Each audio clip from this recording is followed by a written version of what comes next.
Mr. Attorney General, I want to thank you for appearing before us today. It's my hope that the members will focus on their questions today on the United States Attorney investigation and related matters, and that in the near future you will come back so that we may exercise our oversight responsibility, considering the many important issues that involve the Department of Justice. I know I speak for every member of this panel when I say that we all want the Department of Justice to succeed in its mission as the premier law enforcement agency in the nation and perhaps in the world. The laws under your jurisdiction, from civil rights, voting rights, to crime, to antitrust, to bankruptcy and the environment, are among the most important charters of our society and are critical to our well-being as a nation and as a democracy.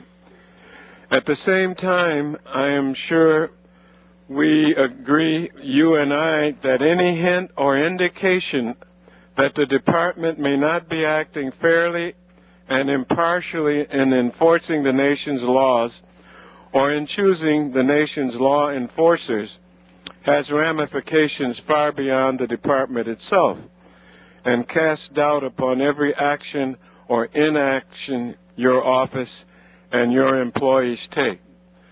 So when we learn that several U.S. attorneys were added to the termination list only after they decided to pursue criminal investigations involving Republican officials or after complaints that they were not pursuing investigations against Democrats, we must insist that we understand exactly how this came into existence and how the list itself of those discharged came into existence. When we learned that most of the U.S. attorneys forced to resign were among the highest rated and most able in the nation, that they were told that they were being displaced to create a bigger Republican farm team, while others were retained because they were quote-unquote loyal Bushies, it creates the impression that the department has placed partisan interests above the public interest.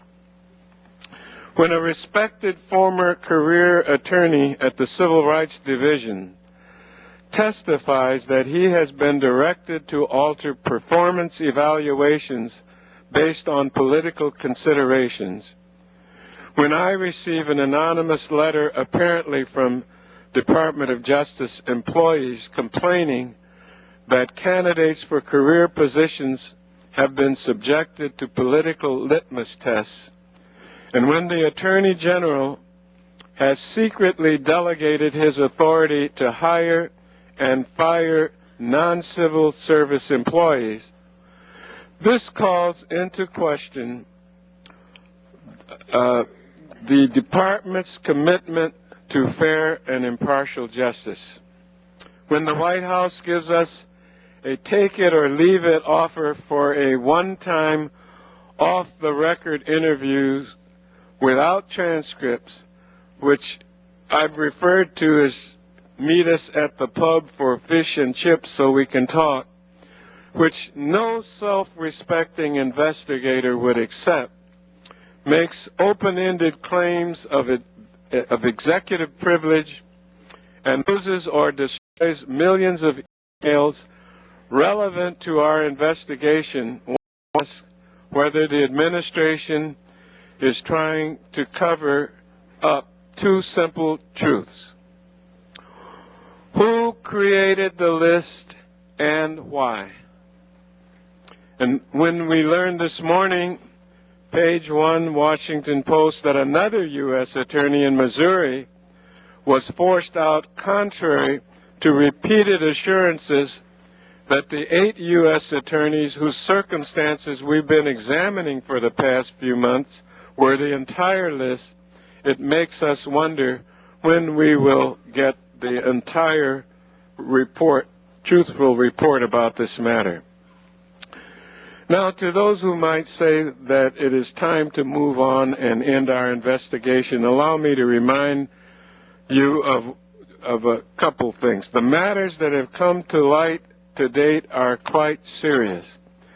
Sitting prosecutors have faced political pressure to bring or not bring cases.